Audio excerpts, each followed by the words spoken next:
نحمده ونصلي على رسوله الكريم اما بعد اعوذ بالله من الشيطان الرجيم بسم الله الرحمن الرحيم ذلك الكتاب لا ريب فيه قال النبي صلى الله عليه وسلم اللهم اجعله هاديا مهديا واهد به صدق اللہ العظیم۔ اے امیر شام، تیری جاہ و منزلت کی قسم، تیرے نام کا ڈنکا بجا کر چھوڑیں گے۔ آپ کے نام سے جلتے جو صدیق ملحد، انہیں خدا کے غضب سے ڈرا کر چھوڑیں گے۔ لگی تھی شرط کہ جلانا ایک لفظ سے شیطان کو، لوگ دیر تک الفاظ ڈھونڈتے رہے، میں نے لفظ معاویہ لکھ دیا۔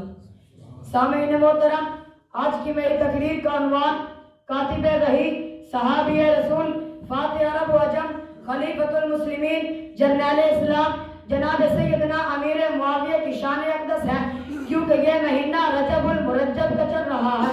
اس مہینے کی 22 تاریخ کو یہ مرد کلندر اس دنیا سے رخصت ہوئے۔ میں نے سیدنا معاویہ کی شان پر گفتگو کرنے کے لیے قرآن کریم کی بہت مشہور سی آیت تلاوت کی ہے۔ شاید آپ کے ذہن میں یہ سوال پیدا ہو کہ اس آیت کا تعلق تو قرآن کی حقانیت سے ہے، اس آیت کا تعلق تو قرآن کے لا شک ہونے سے ہے۔ جی بالکل، آپ کا یہ سوال درست ہے، لیکن میں آج اس آیت سے آپ کو مقام معاویہ سمجھاؤں گا اور کوشش کروں گا کہ آپ کو مقام معاویہ سمجھا سکوں۔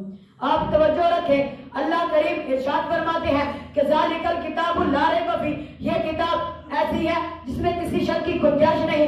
کس کتاب میں شک کی گنجائش نہیں؟ جو ہمارے پاس قرآن کی شکل میں موجود ہے۔ اس کتاب میں شک کیوں نہیں؟ کیونکہ اس کے لکھنے والے ایماندار تھے، اس کے لکھنے والے امانتدار تھے، اس کے لکھنے والے سچے تھے، اس کے لکھنے والے حق پر تھے۔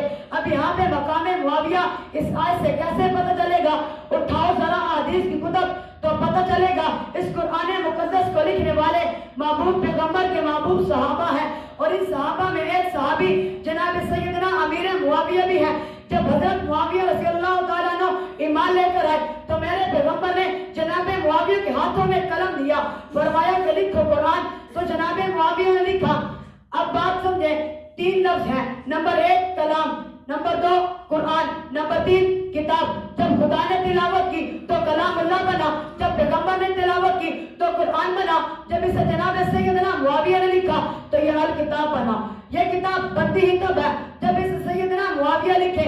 اب پتہ چلا جو کتاب جناب معاویہ نے لکھی اس میں کوئی شک نہیں، اگر لکھنے والا ہی سچا نہیں تو پیغام کیسے سچا ہوگا؟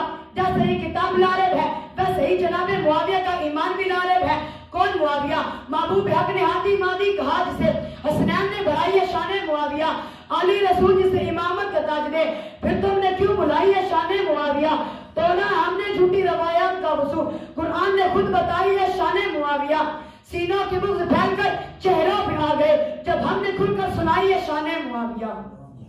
جسے اللہ تعالیٰ کے نبی دعا دے، اے اللہ جناب معاویہ کو زمین پر حکومت عطا کرنا، وہ معاویہ جس کے بارے میں پیغمبر نے فرمایا اے اللہ اس کا سینہ علم سے بھر دے، وہ معاویہ جس کے بارے میں پیغمبر نے فرمایا اے اللہ اسے علم الکتاب دے، وہ معاویہ جس کے بارے میں جناب علی المرتضیٰ نے کہا، جو جناب معاویہ کو جہنمی کہے وہ لعنت دی ہے، جن کے ہاتھ پر جناب حسن نے بیعت کی وہ معاویہ، پیغمبر کا رازدار معاویہ، کاتب وحی معاویہ، صحابی رسول معاویہ، فاتح عرب و عجم معاویہ، خلیفۃ المسلمین معاویہ، جرنیل اسلام معاویہ، جن کے گستاخ کو عمر بن عبدالعزیز نے کوڑے مروائے وہ معاویہ۔